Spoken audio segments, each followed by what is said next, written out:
ઔદ્યોગિક અને માળખાગત રીતે વિકસી રહેલા દેશના મિની ભારત એવા ભરૂચમાં ક્રેડાઈ દ્વારા પ્રથમ વખત આયોજિત પ્રોપર્ટી એક્સપોનો આરંભ. ભરૂચ ક્રેડાઈ દ્વારા દૂધધારા ડેરીના ગ્રાઉન્ડ પર ઇતિહાસમાં પ્રથમ વખત પ્રોપર્ટી એક્સપોનો આજથી શુભારંભ કરાયો છે. ત્રિદિવસીય પ્રોપર્ટી એક્સપો મંત્રી મુકેશ પટેલ, ધારાસભ્ય ઈશ્વરસિંહ પટેલ, અરુણસિંહ રણા, રમેશ મિસ્ત્રી, યુસન પટેલ સહિત ઉપસ્થિત રહી ખુલ્લો મૂક્યો હતો.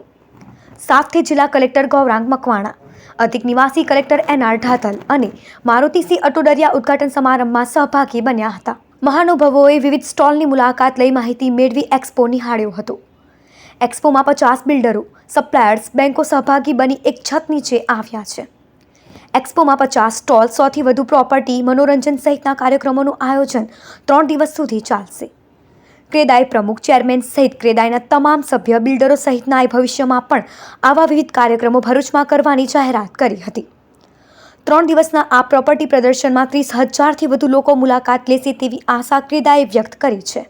કે સૌ પ્રથમવાર ભરૂચની અંદર આ તમે એક્સપો લાવીને લોકોને જાગૃત કરવાનું કામ કર્યું છે.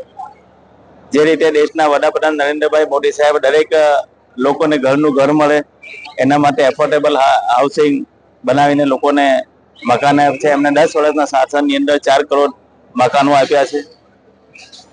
આ બીજા 5 વર્ષમાં પણ 3 કરોડ મકાનો આપવાના છે. ત્યારે આ ભરૂચ એક ઇન્ડસ્ટ્રીયલ હબ છે, એક મિની ભારત છે. એ જે રીતે ભરૂચ ડેવલપમેન્ટ થઈ રહ્યું છે, જે રીતે ભરૂચની અંદર જોઈએ છે કે ભારભૂજ બેરેજ એ ડેવલપમેન્ટ થઈ રહ્યું છે. સાથે સાથે એક્સપ્રેસ હાઈવે અહીંયાથી દહેજ જતો રસ્તો એ 700 કરોડ રૂપિયાના ખર્ચે મંજૂર થઈ રહ્યો છે. સાથે સાથે કોસ્ટલ હાઈવે, દેશના વડાપ્રધાન નરેન્દ્રભાઈ મોદી સાહેબ કોસ્ટલ હાઈવે કે જેનો કોઈ લોકોની જમીનનો ઓછો ઉપયોગ થાય, સરકારી જમીનનો ઉપયોગ થાય, એના માટે પ્રથમ તબક્કાનું કામ અમારા મુખ્યમંત્રી શ્રી ભૂપેન્દ્રભાઈ પટેલ સાહેબે સૈદ્ધાંતિક મંજૂરી લગભગ 356 કરોડ રૂપિયાની આપી દીધી છે. એટલે કોસ્ટલ હાઈવે પણ બનવા જઈ રહ્યો છે. સાથે સાથે હું અહીંયાના તમામ ક્રેડાઈના મેમ્બરોને અભિનંદન આપું, જે રીતે છેલ્લા 2 વર્ષની અંદર આ ભરૂચ ડેવલપમેન્ટ થયું છે. આવનારા દિવસોમાં ખૂબ સારું ડેવલપમેન્ટ થવાનું છે.